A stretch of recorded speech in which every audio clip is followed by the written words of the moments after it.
नमस्कार विद्यार्थी मित्रांनो, सुमन हायस्कूल नंबर 5 मराठी माध्यम उधना यार्ड सुरत इयत्ता 9वी विषय योग स्वास्थ्य आणि शारीरिक शिक्षण प्रकरण 13 खो खो विषय शिक्षक श्री महेंद्र एस चौधरी सर। तर विद्यार्थी मित्रांनो, आपण आज खो खो या पाठाविषयी माहिती पाहणार आहोत। तर अगोदर आपण खो खोचा उदय कसा झाला याची प्रस्तावना पाहणार आहोत। विद्यार्थी मित्रांनो, खो खो हा भारताच्या अनेक भागात अर्थात ग्रामीण भागात खेळला जाणारा भारतीय लोकप्रिय खेळ आहे।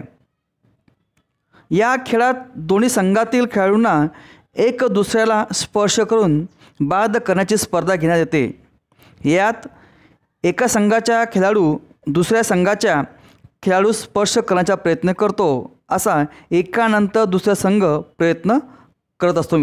विद्यार्थी मित्रांनो, म्हणजेच काय की खो खो हा जो खेळ आहे, हा खेळ कमीत कमी साधनांद्वारे आणि कमीत कमी खर्चाने खेळता येतो। म्हणजेच यात फक्त 2 लाकडांच्या खांब्याची आपल्याला आवश्यकता असते। त्यामुळे धावणारे व पिटाळणारे खेळाडूंना सरळता असते। जर आपण भूतकाळच्या घटनांचा विचार करता या खेळाचा कोणी एक शोधक नसावा असं मत आहे। म्हणजेच काय की या जो खेळ जो आहे, या खेळाच्या विषयी अजूनही आपल्याला जनक कोण आहे माहिती आपल्याला पाहायला मिळत नाही। धावण्याच्या आणि पकडापकडीच्या खेळातून खो खो खेळाचा उदय झाला असेल असे काही लोकांचे मत आहे। म्हणजेच काय पकडापकडी या खेळातून या खो खो खेळाचा उगम झाला असेल असं काही लोकांचं मत आहे। तर विद्यार्थी मित्रांनो, आपण पाहतो जर याचा इतिहास जर पाहिला आपण, या इतिहासामध्ये या खेळाचा पुरावा आपल्याला आजपर्यंत मिळाला नाही आहे। आणि प्राचीन काळी भारतातील महाराष्ट्र राज्य जो आहे, या राज्यामध्ये हा खेळ खूप प्रसिद्ध होता। विद्यार्थी मित्रांनो, अगोदर खो खो खेळाला चिरोईट या नावाने ओळखण्यात येत असे। चिरोईट या नावाने लक्षात। पण सध्या महाराष्ट्राशिवाय गुजरात, मध्य प्रदेश हा जो खेळ आहे, या खेळाचा आपल्याला आपल्याला पाहायला मिळतो, लोकप्रियता झालेली पाहायला मिळते। इसवी सन 1914 साली पुणे जिमखानाकडून या स्पर्धेचे आयोजन व त्याबाबतचे नियम बनविण्यात आले। विद्यार्थी मित्रांनो, या खेळाचे सुव्यवस्थित संचालन व्हावे म्हणून इसवी सन 1919 आणि 1928 साली या खेळाचे योग्य प्रकारचे नियम बनविण्यात आले। म्हणजेच काय मित्रांनो, जे पुणे जिमखाना जो होता, या पुणे जिमखान्याकडून या अगोदर या खेळाचे स्पर्धेचे आयोजन केलं अगोदर पहिल्यांदा। त्याच्यानंतर 1919 आणि 1928मध्ये या खेळाचे आपल्याला योग्य पद्धतीने नियम बनवण्यात आले।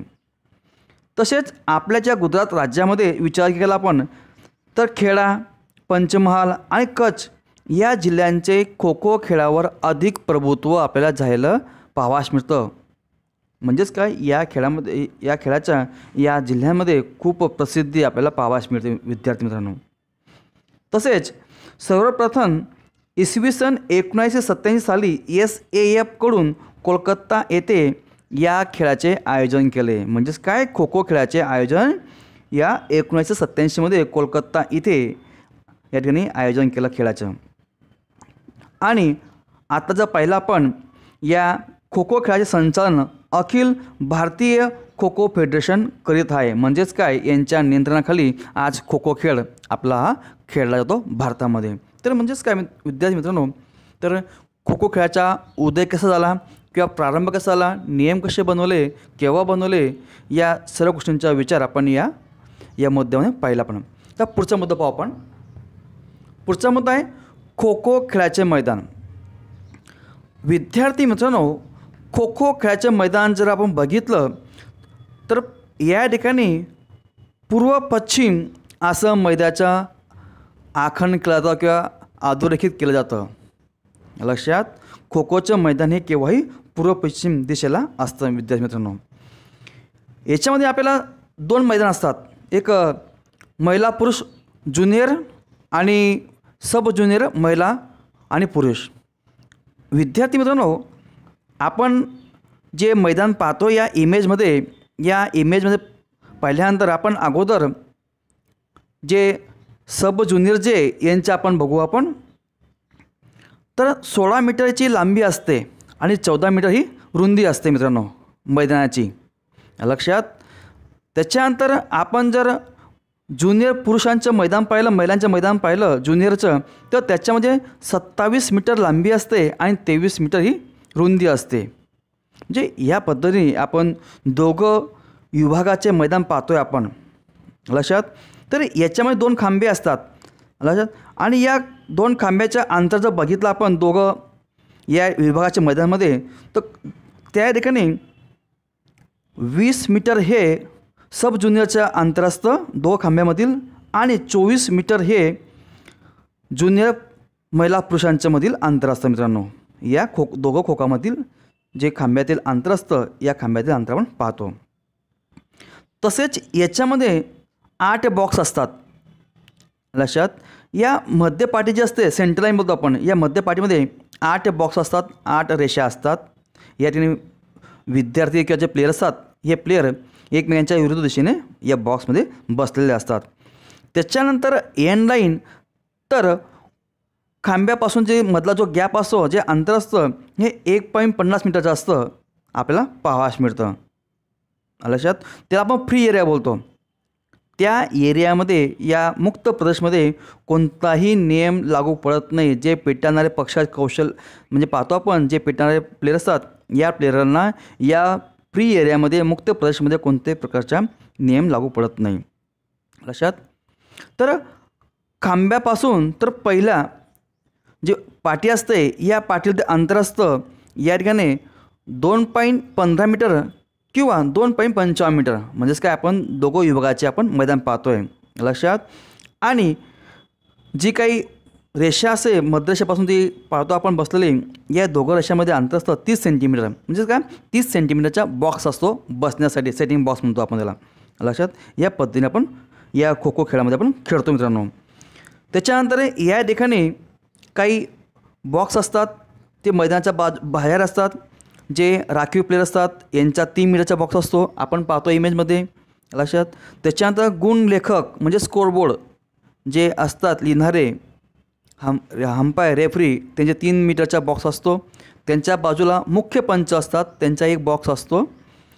आणि राखीव प्लेयर असतात यांच्यासाठी एक बॉक्स असतो. आणि जे प्लेयर असतात बसण्यासाठी यांचे आपल्याला पाहावयास मिळतात. म्हणजे अशा पद्धतीने आपण या ठिकाणी या खो खो खेळाचे मैदान पाहतोय.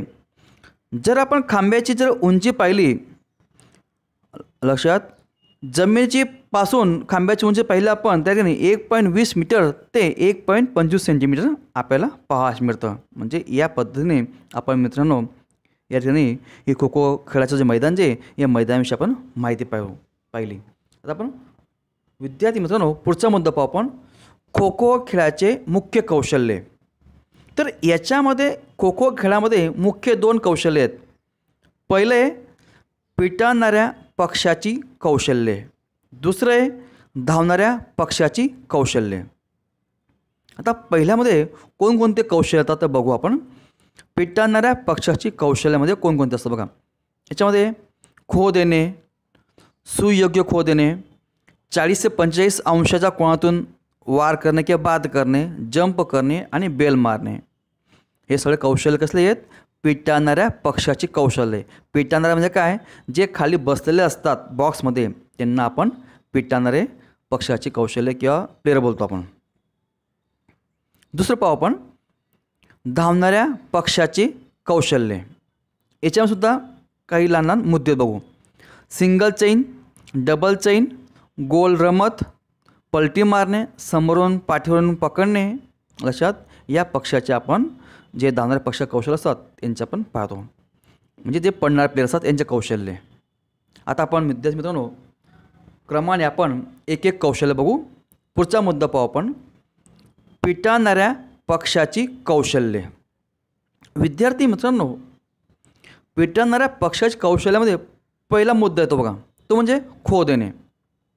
आता खो देणे म्हणजे काय, पिटाळणारे खेळाडू बाद करण्याच्या प्रयत्नात आपल्या संघातील खेळाडूस पाठीला स्पर्श करून मोठ्याने खो बोलतो त्यास खो देणे असे म्हणतात किंवा सुयोग्य खो देणे असंही आपण म्हणू शकतो. म्हणजेच काय, जे बसणारे प्लेयर असतात हे प्लेयर आपल्या संघातील प्लेयरांना, जे खेळाडू असतात यांना पाठीला स्पर्श करून आणि स्पष्ट खो हा शब्द बोलतात, त्यास आपण खो देणे किंवा सुयोग्य खो म्हणू शकतो. विद्यार्थी मित्रांनो, आता पुढचा मुद्दा पाहू आपण, जजमेंट खो. आता जजमेंट खो म्हणजे काय, पिटाळणारा खेळाडू खांब्याजवळ असणाऱ्या खेळाडूस चतुराईने किंवा खांब सोडण्यास भाग पाडतो त्या जजमेंट खो म्हणतो. बघा, आता जजमेंट खोच्या कौशल्याचा उपयोग क्या करतो, जेव्हा धावणारा प्लेयर हा खांब्याच्या अवतीभोवती फिरतो, म्हणजे खांबा सोडत नाही व, तर त्यावेळेस जे पिटाळणारे पक्षाचे कौशल्य असतात या कौशल्याचा उपयोग करतो. जे बसलेले प्लेयर असतात याच्यात प्लेयर जो असतो हा प्लेयर या जजमेंट खोचा उपयोग करतो. म्हणजेच काय, जो खांब्याजवळ उभा असतो तर त्या प्लेयरला चतुराईने काम सोडण्यास त्याला भाग पाडतो, त्याला आपण जजमेंट खो म्हणतो. बघा, आपण जी इमेज दिली, जो फोटो दिला आहे बघा, तो खांब्याजवळचा प्लेयरला आऊट करण्याचा प्रयत्न करतोय, पिटाळणारा प्लेयर लांब हात करून, लक्षात, त्याला आपण जजमेंट खो असं म्हणू शकतो मित्रांनो. त्याच्यानंतर पुढचा मुद्दा आपण 45 अंशातून कोणातून बाद करणे. तर मित्रांनो, या कौशल्याची सफलता जजमेंट खोवर आधारित असते.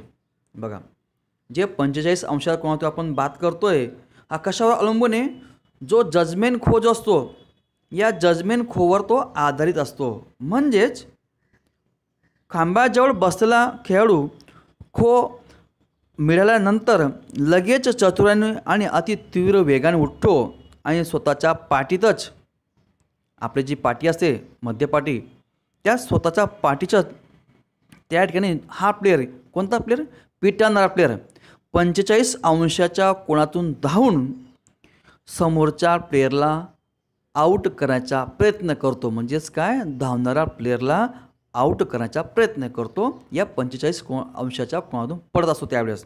म्हणजे अशा पद्धतीने आपण या 45 अंशाच्या कोनातून बाद करणे हे कौशल्य पाहिलं मित्रांनो. तर आपण दुसरं कौशल्य पाहू आपण विद्यार्थी मित्रांनो, ते म्हणजे काय, बेल मारणे. आपण बेल कुठे मारतो मित्रांनो, खांब्याजवळ, लक्षात. तर बघूया आपण विद्यार्थी मित्रांनो, बेल मारणे हे कौशल्य खूप महत्त्वाचे आहे. तर याचा महत्तम उपयोग केला जातो खो खो खेळामध्ये. आपल्याला जर प्लेयरला आऊट करायचं असेल, धावणाऱ्या प्लेयरला, तर जास्तीत जास्त उपयोग या बेल मारणे या कौशल्याचा उपयोग करतात. तर यात पिटाळणारा खेळाडू खांब्याजवळ खेळणारा खेळाडूस, पिटाळणारा खेळाडू खांब्याचा आधार घेऊन शरीर मध्य पाठीपासून पलीकडे झुकवतो व धावणाऱ्यास अडवण्याचा प्रयत्न करतो. म्हणजेच काय, त्याला आपण बेल मारणे असं म्हणतो. बघा, आपण जे इमेज दिली, बघा जो फोटो दिला आहे आपण पाहतोय, पिटाळणारा प्लेयर कुठे आला आहे, खांब्याजवळ, त्याचा हे एक हात कुठे खांब्यावर बॅलन्स नाही आणि एक हात लांब करतोय आणि धावणाऱ्या प्लेयरला आऊट करण्याचा तो प्रयत्न करतोय. लक्षात, हे खूप महत्त्वाचं कौशल्य आहे. चतुराईने या कौशल्याचा उपयोग करून आपण या धावणाऱ्या प्लेयरला आपण आऊट करण्याचा प्रयत्न करतो मित्रांनो. या परिस्थितीमध्ये जेव्हा आपण या प्लेयरला आऊट करतो त्यावेळेस स्वतःचे संतुलन राहावे. स्वतःचे म्हणजे कोणाचे, जो पिटाळणारा प्लेयरचा, जो आऊट करणार तो. म्हणून खेळाडू ज्या दिशेत बेल मारायची असते त्याच्या बाजूच्या विरुद्ध खांब्याला पकड घेत असतो, लक्षात. आणि ज्या हाताने स्पर्श करायचा असतो त्याच्या विरुद्ध पाय हवेत उंच घेत असतो. म्हणजेच काय, आपल्याला जर डाव्या हाताने आऊट करायचं असेल तर आपला उजवा पाय हा हवेत असायला पाहिजे. ही सगळं क्रिया जी, हे खेळ चालू असताना, स्पर्धा चालू असताना अति चतुराईने खांब्यावर येऊन बेल मारायचा आपण प्रयत्न करतो आणि त्या ठिकाणी धावणारा प्लेयर जो असतो हा आऊट होतो मित्रांनो. म्हणून म्हटलेलं आहे की हे कौशल्य खूप महत्त्वाचे आहे खो खो खेळामध्ये, लक्षात. तर आपण विद्यार्थी मित्रांनो, आता आपण दुसरा मुद्दा पाहू आपण, डावी मारणे किंवा उडी मारणे. लक्षात. या कौशल्यासाठी खेळाडूकडे त्वरित निर्णय घेण्याची हिंमत असायला पाहिजे. चपळता, निर्भयता असे गुण आवश्यक असणे खूप गरजेचे आहे या कौशल्यामध्ये, डाय मारण्यामध्ये. आपण बऱ्याच वेळेस खो खो खेळताना डाय मारतो, परंतु आपल्यामध्ये निर्णय घेण्याची क्षमता पाहिजे त्याच वेळेस की प्लेयर पडतोय, आता आपण बेल मारू शकतो किंवा नाही, किंवा डाय मारू शकतो किंवा नाही, यांच्या आपल्याला निर्णय घेण्याची क्षमता असणे गरजेचं आहे त्याच वेळेस. तर विद्यार्थी मित्रांनो, याच्यामध्ये सुद्धा दोन प्रकार आहेत बघा. पहिलं पाहू आपण, धावणारा खेळाडू चौरसा जवळून धावत असेल तेव्हा बसलेला पिटणारा खेळाडूस खो मिळताच अति तीव्रतेने उडी घेऊन धावणाऱ्यास बाद करण्याचा प्रयत्न करतो. लक्षात. आता आपण समजून घेऊ बघा. आता पिटणारा प्लेयर बसलेला आहे, त्याच्या सहकारी जो पिटणारा प्लेयर असतो या पिटणारा प्लेयरला खो देतो आणि खो मिळाल्यानंतर लगेचच अति तीव्रतेने समोरच्या प्लेयरला, म्हणजेच काय, धावणाऱ्या प्लेयरला आऊट करायचा प्रयत्न करतो. लक्षात. दुसरं पाहू आपण, धावणारा खेळाडू धावत असेल तेव्हा पिटणाऱ्याला असे वाटते की हा प्लेयर खूपच जवळ आहे. बघा, समजून घेऊ आपण. धावणारा प्लेयर पडतोय आणि जो पिटणारा जो प्लेयर असेल, बसला जो प्लेयर असेल, याला असं वाटतंय की धावणारा प्लेयर हा जवळ आहे. तर अशा वेळेस बसला जो प्लेयर असतो, पिटणारा पक्षातील जे प्लेयर असतात खेळाडू, हे खेळाडू या ठिकाणी यावेळी तो उडी घेतो आणि उडी घेऊन धावणारा प्लेयरला आऊट करण्याचा प्रयत्न करत असतो. म्हणजेच काय मित्रांनो, आपण इमेजमध्ये पाहतोय बघा, जेव्हा फोटो आहे बघा, धावणारा प्लेयर पुढे पडतोय आणि त्याच्या मागे जो पिटणारा प्लेयर जो आहे हा या ठिकाणी उडी घेतोय, डाय मारतोय आणि त्याला आऊट करण्याचा प्रयत्न करतोय. तसेच आपण दुसरी इमेज पहा, प्लेयर त्या ठिकाणी पडतोय आणि प्रत्यक्ष त्यांनी उडी घेतलेली पिटणारा प्लेयरने. म्हणजे विद्यार्थी मित्रांनो, अशा प्रकारे या धावणाऱ्या प्लेयरला विविध प्रकारचे कौशल्यांचा उपयोग करून या खो खो खेळामध्ये आपण खेळतो. लक्षात. आणि आपण जास्त प्रमाणात त्या धावणाऱ्या प्लेयरला आऊट करण्याचा प्रयत्न करतो. म्हणजेच काय मित्रांनो, या ठिकाणी या पिटणाऱ्या प्लेयरांच्या कौशल्याची आपण माहिती बघितली. तर आपण विद्यार्थी मित्रांनो, पुढचं आपण कौशल्य पाहू, धावणाऱ्या पक्षाचे कौशल्य. खो खो खेळामध्ये जे प्लेयर पडतात, लक्षात, हे प्लेयरसुद्धा कौशल्यांचा उपयोग करून पडतात, जेणेकरून विरुद्ध संघातील प्लेयरची आपण आऊट व्हायला नको म्हणून यांचे पण कौशल्य आहेत. तर चला बघूया आपण विद्यार्थी मित्रांनो, धावणाऱ्या पक्षाचे कौशल्य कोणकोणते आहेत. पहिलं पाहू आपण सिंगल चेन. आता विद्यार्थी मित्रांनो, सिंगल चेन कोणाला म्हणतो आपण? जेव्हा धावणारा प्लेयर या पिटणाऱ्या पक्षातील जे प्लेयर असतात, म्हणजे जे खाली जे बसलेले प्लेयर असतात बॉक्समध्ये, या बॉक्समध्ये बसलेल्या प्लेयरच्या पाठीमागच्या बाजूस, लक्षात, बसलेल्या प्लेयरच्या पाठीमागून तो सर्पाकार एका खांब्यापासून दुसऱ्या खांब्याकडे पडतो, त्या सिंगल चेन असे म्हणतो. म्हणजेच काय, आपण इमेजमध्ये पाहतोय बघा, या इमेजमध्ये सर्पाकार पद्धतीने तो धावणारा प्लेयर पडतोय. जे बसलेले प्लेयर आहेत यांच्यासमोर तो उभा नाही आहे, कुठे असं उभा कसा पडतो, त्यांच्या पाठीमागून. जर समोरून पडायला काय होईल, धावणारा प्लेयर आऊट होईल, म्हणून पाठीमागून हा प्लेयर पडतो. कोणता प्लेयर? धावणारा प्लेयर. आणि त्याकडे धावणारा जो असतो हा धावताना एक चौरस पुढे व मध्य पाठीपासून दूर धावत असतो. लक्षात, एक चौरस पुढे आणि मध्य पाठीपासून तो दूर पडतो. कोण? धावणारा प्लेयर, की जेणेकरून या सिंगल चेन कौशल्याचा उपयोग करून तो पडतो. कारण की विद्यार्थी मित्रांनो, या कौशल्याचा जास्तीत जास्त उपयोग करतात, कारण की प्लेयर थकत नाही. लक्षात तो, म्हणून या सर्पाकार सिंगल चेनचा उपयोग करतो. लक्षात, म्हणून या ठिकाणी आपण या सिंगल चेनचा उपयोग करत असतो या खो खो खेळामध्ये. तर विद्यार्थी मित्रांनो, आपण पुढचं कौशल्य पाहू, डबल चेन, किंवा तिला आपण दुहेरी साखळी म्हणतो. लक्षात. आता याच्यावर पाहू आपण, यात पिटणारा खेळाडू दोन खेळाडू तिसऱ्या खेळाडूजवळ उभा राहतो. अशा इथून धावत असतो की धावताना खेळाडूच्या पहिला पण या ठिकाणी तर पाठीमागून धावत असतो आणि हे कौशल्य खूप उपयोगी आणि महत्त्वाचे आहे. विद्यार्थी मित्रांनो, आपण हे जे कौशल्य पाहतोय डबल चेन लक्षात, हे 2 प्लेयरला सोडून तिसरा प्लेयरच्या पाठीमागे उभा असतो किंवा पाठीमागे मधून तो पडतो, त्याला आपण डबल चेन म्हणतो. बघा आपण या ठिकाणी जे इमेज दाखवलेली बघा, या इमेजमध्ये तो प्लेयर काय करतोय, 2 प्लेयरांच्या मागून तिसऱ्या प्लेयरच्या पाठीमागून तो पडतोय. म्हणजे 2 प्लेयर सोडून तिसऱ्या प्लेयरमधून तो पडतोय. म्हणजेच काय, या कौशल्याचा उपयोगसुद्धा जास्तीत जास्त या खो खो खेळामध्ये केला जातो मित्रांनो. आणि याला महत्त्वपूर्ण उपयोग केला जातो असं म्हणतात खो खो खेळामध्ये. आणि आपण या ठिकाणी विशिष्ट प्रकारचा आपण या ठिकाणी या कौशल्याचा उपयोग करून खो खो खेळ आपण खेळतो. पुढचा मुद्दा आपण गोल धावणे किंवा त्या ठिकाणी पाहतो. विद्यार्थी मित्रांनो, खो खो खेळामध्ये या कौशल्याचा उपयोग करतात. म्हणजेच काय, जो काय धावणारा असतो हा धावणारा एका खांबापासून दुसऱ्या खांब्यापर्यंत धावत पिटणाऱ्यापासून स्वतःचा बचाव करतो. गोल धावण्यामध्ये बघा, एका खांब्यापासून दुसऱ्या खांब्यापर्यंत तो पडतो आणि स्वतःचा बचाव करतो हा धावणारा प्लेयर. त्याच्यामध्ये बघा अनेक प्रकारचे असतात.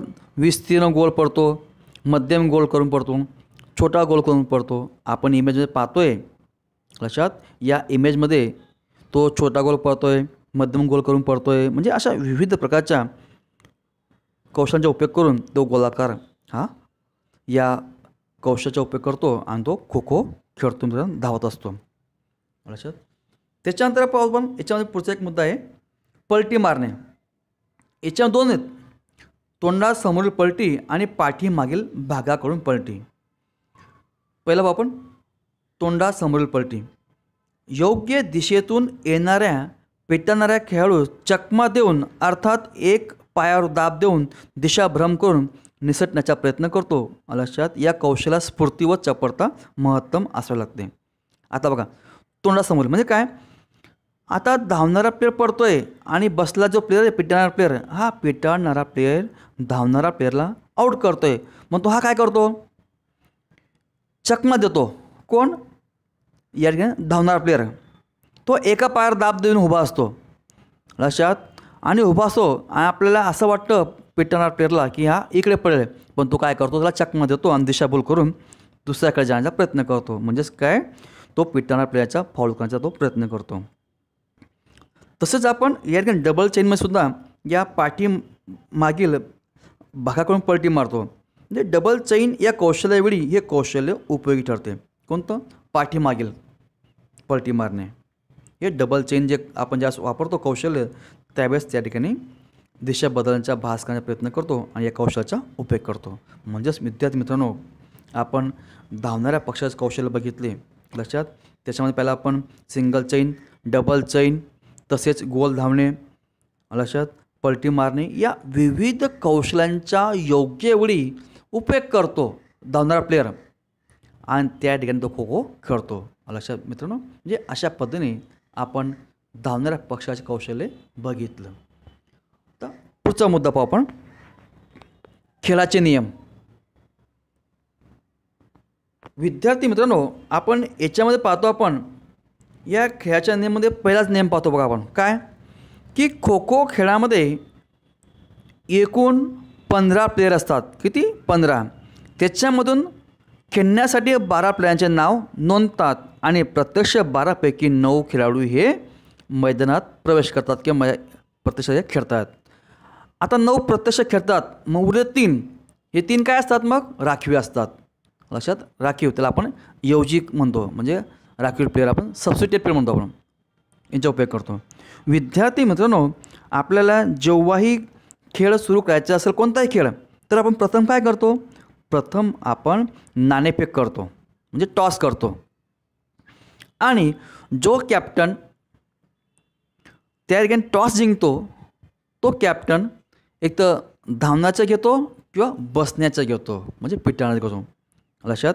म्हणजे अशा पद्धतीने टॉस करून आपण या खेळाची सुरुवात आपण करत असतो खो खो खेळाची. ओके, पुढचा पाहू आपण नियम. पिटाळणाऱ्या खेळाडू आपल्याच मैदानातून किंवा आपल्याच खेळाला जो खेळ असो याला पाठीला स्पर्श करून मोठ्यानं खो बोलतो. लक्षात, दुरून खो देत नाही. दुरून जर किंवा लांबून खो दिला तर त्या ठिकाणी मित्रांनो रेफरी किंवा अंपायर विसल मारतो आणि फाऊल काढण्याचा प्रयत्न करतो, प्रमाद करतो. म्हणून लांबून खो आपण देत नाही. लक्षात, पाठीला स्पर्श करून या ठिकाणी खो देतो. बरोबर. आणि खो मिळाल्याशिवाय प्लेयर उभं राहू शकत नाही. जो पण त्याला खो मिळेल तो उठणार नाही. लक्षात, म्हणजे पुढचा पाहू नियम. पिटाळणाऱ्याने एकदा दिशा घेतली ही दिशा बदलता येत नाही. बघा विद्यार्थी मित्रांनो, जे प्लेयर बसले आहेत आणि त्या प्लेयरला खो मिळाला, खो मिळाल्यानंतर लगेच तो दिशा घेतो. ज्या अगोदर त्याने जी दिशा घेतली त्याच दिशेने त्याला पळावं लागतं. जर त्याने दिशा घेऊन दुसरीकडे पळाला तर त्या ठिकाणी प्रमाद असतो, फाऊल असतो. लक्षात, म्हणून त्या ठिकाणी जी दिशा घेतली असेल ती दिशा त्याला पडतो. पुढचा पाहू मुद्दा. पिटाळणारा खेळाडू मध्ये पाठीला स्पर्श करू शकत नाही किंवा तो ओलांडून जाऊ शकत नाही. म्हणजेच काय, पिटाळणारा जो प्लेयर असतो, जे मध्यपाठी असते सेंटर लाईन, त्या रेषेला स्पर्श करू शकत नाही. जर केला पडताना आणि प्लेयरला जरी आउट नाही केलं तरी त्या ठिकाणी रेफरी विसल मारतात आणि फाऊल काढतात. आणि त्या ठिकाणी म्हणजेच काय, या पिटाळणाऱ्या प्लेयरने काय केलं आहे, सेंटर लाईनला त्याने स्पर्श केला आहे म्हणून तो आउट झाला नाही तो प्लेयर, अशाप्रकारे सांगतो. म्हणजे या पद्धतीने पाहतो आपण. पुढचं पाहू आपण.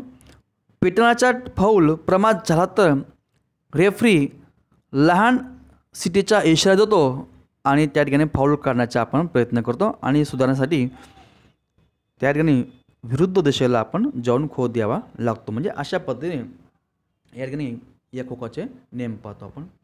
पुढचा नियम पाहू आपण. पिटाळणाऱ्या खेळाडूने खो दिल्यानंतर लगेच त्या चौरसात बसावे. जसाही त्याला खो मिळाला लगेच त्यांनी आपल्या जागेवर बसायचे या चौरसमध्ये. खो मिळाल्यानंतर उभा जायला दिशेतच धावून क्रम प्राप्त असते. आपल्याला खो मिळाला आणि आपण उभं राहतो पडण्यासाठी. लक्षात, आणि ज्या दिशेत आपल्याला जायचं असेल त्या दिशेत आपण जाऊ शकतो. विद्यार्थी मित्रांनो, पुढचा मुद्दा पाहू आपण. पुढचा नियम पाहू. खेळाडूंनी धावणाऱ्यांना अडचण होणार नाही या रीतीने चौरसात बसावे. म्हणजेच काय, जे बसणारे प्लेयर असतात हे प्लेयर त्या ठिकाणी अशा रीतीने बसावे की धावणाऱ्या प्लेयरला त्रास होणार नाही. लक्षात. त्याच्यानंतर पुढचा आपण नियम पाहू. धावणारा प्लेयर हा हेतू पुरस्कार बसलेल्या प्लेयरला अगदी जवळ उभा राहता येणार नाही. जर धावणारा प्लेयर एकदा पंचांनी सूचना दिल्यावरसुद्धा, रेफरीने सूचना दिल्यावरसुद्धा धावणारा प्लेयर जर त्या ठिकाणी पुन्हा तीच चूक करत असेल तर रेफरी विरुद्ध संघाला 1 गुण देतो. लक्षात, अगोदर त्या प्लेयरला सूचना दिली, कोणत्या प्लेयरला, धावणाऱ्या प्लेयरला, आणि परत चूक करत असेल तर त्यावेळेस विरुद्ध संघाला 1 गुण देण्याचा अधिकार या ठिकाणी विद्यार्थी मित्रांनो विरुद्ध संघाला 1 गुण मिळतो.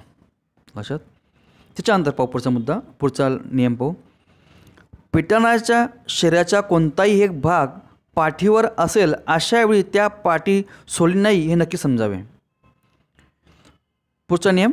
मुक्त प्रदेशात पिटाळण्यासाठी दिशा बदलण्याचा नियम लागू पडत नाही. बघा, आपण ज्यावेळेस मैदान पाहिलं त्यावेळेस मुक्त प्रदेश असतो, फ्री एरिया.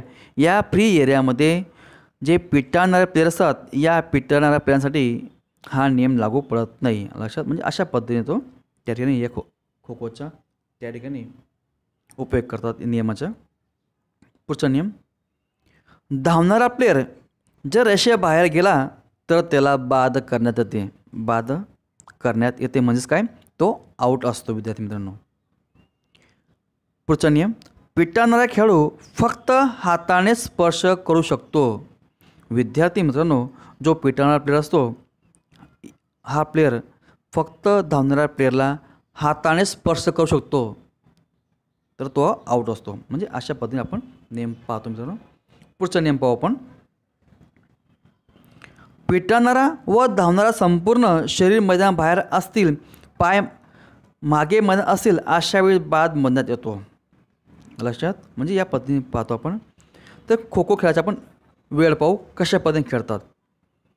तर विद्यार्थी मित्रांनो खो खो खेळामध्ये 9 मिनटं खेळतात, 3 मिनटं आराम असतो, परत 9 मिनटं खेळतात आणि 5 मिनटं विराम असतो, आराम असतो. परत 9 मिनटं खेळतात आणि 3 मिनटं बसतात, 9 मिनटं खेळतात. थोडक्यात 9-3-9, 5-9-3-9 म्हणजे अशा वेळेत खो खो खेळ हा खेळला जातो विद्यार्थी मित्रांनो. बरोबर. म्हणजे प्रत्येक संघास 3 मिनिटानंतर 3 मिनिटाचा नियम असतो किंवा तो विराम देतो आपण पाहतो. तर विद्यार्थी मित्रांनो अशा पद्धतीने आपण खो खो खेळतो. 2 डावानंतर लक्षात 2 डावानंतर ज्या संघाचे उच्चांक असतील म्हणजे जास्त गुण असतील तो संघ विजयी घोषित करण्यात येतो या खो खो खेळामध्ये. लक्षात. म्हणजे अशा पद्धतीने मित्रांनो खो खो खेळाची आपण माहिती बघितली, त्यासाठी आपण प्रस्तावना पाहिली, कौशल्य पाहिले, मैदान पाहिलं. लक्षात. त्याच्यानंतर आपण नियम पाहिले. तर विद्यार्थी मित्रांनो अशा पद्धतीने आपण खो खो खेळ खेळतो. तर इथं खो खो हा पाठ संपलेला आहे. विद्यार्थी मित्रांनो तुमच्या पीटीच्या वहीमध्ये या खो खो पाठावरील MCQ स्वाध्यायामधून लिहायचे आहेत. लक्षात. MCQ लिहायचे आहेत स्वाध्याय. धन्यवाद विद्यार्थी मित्रांनो.